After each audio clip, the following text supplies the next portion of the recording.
Hello, and welcome to a brief demonstration of Dynamic Designer for Solid Edge.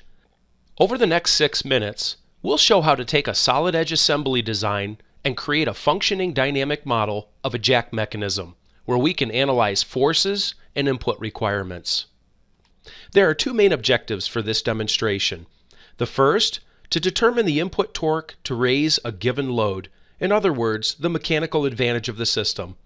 Second, we'll determine the loads acting on a specific component and transfer those loads to an existing solid edge simulation study. Let's get started.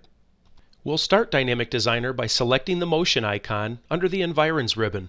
This will activate the Dynamic Designer browser. Alternatively, in building our motion model, we can also use the features in the ribbon bar. Let's go ahead and begin by defining the moving, grounded, and attached parts for the mechanism. We'll select the base, the two base pins, and the bottom coupler and define them as grounded parts. Then, we'll use the lift pad, the two lower arms, the guide nut and screw nut, the screw, and the upper arms, and we'll define those as moving parts. Notice the message that appeared. Also notice the icons in the graphics area. Dynamic Designer automatically assessed the solid edge assembly relationships and converted those into equivalent motion joints. This means that any change done to the assembly relationship will automatically update the motion joint in Dynamic Designer. Let's go ahead and continue with the remaining parts. We'll select the bearing and the bearing cover, and we'll rigidly attach those to the guide nut. The top coupler and the two top pins will be rigidly attached to the lift pad. And then finally, the crank tab and the sleeve will be rigidly attached to the screw.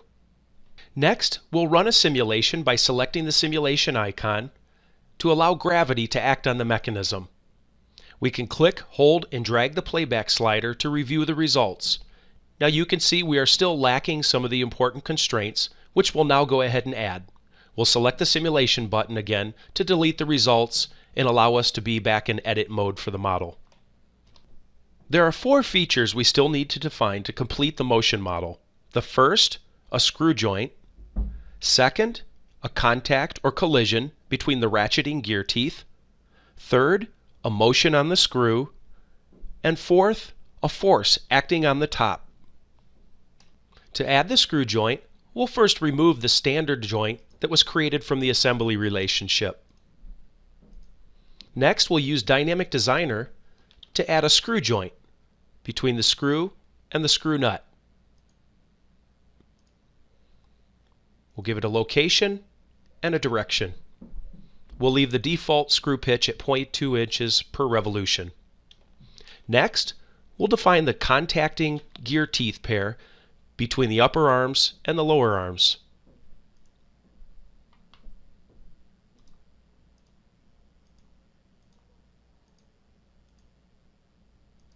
Next, the lower arms. Then we'll add a motion to rotate the screw. We can locate the joint that attaches the screw to the guide nut, and we can apply a motion directly on the joint.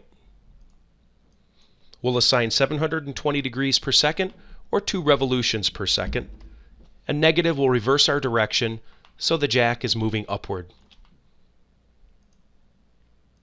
Lastly, we'll define a force acting on top of the lift pad.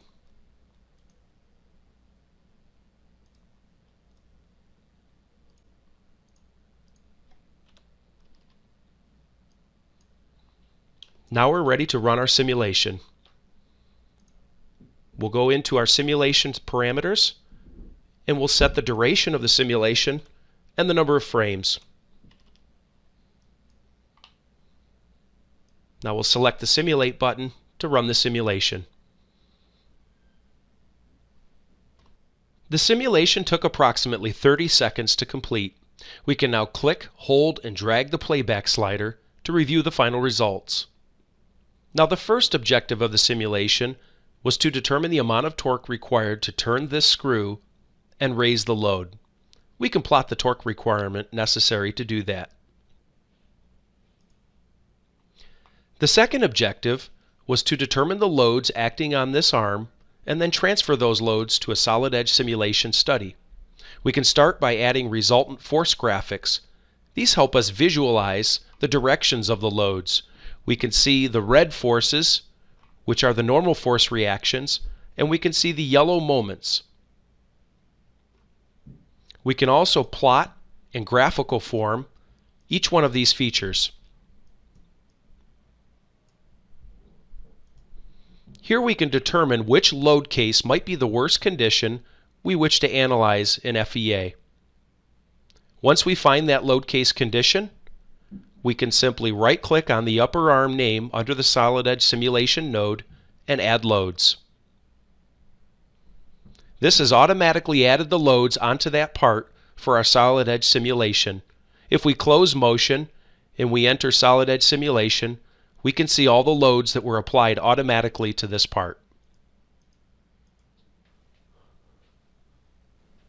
This completes this demonstration of Dynamic Designer.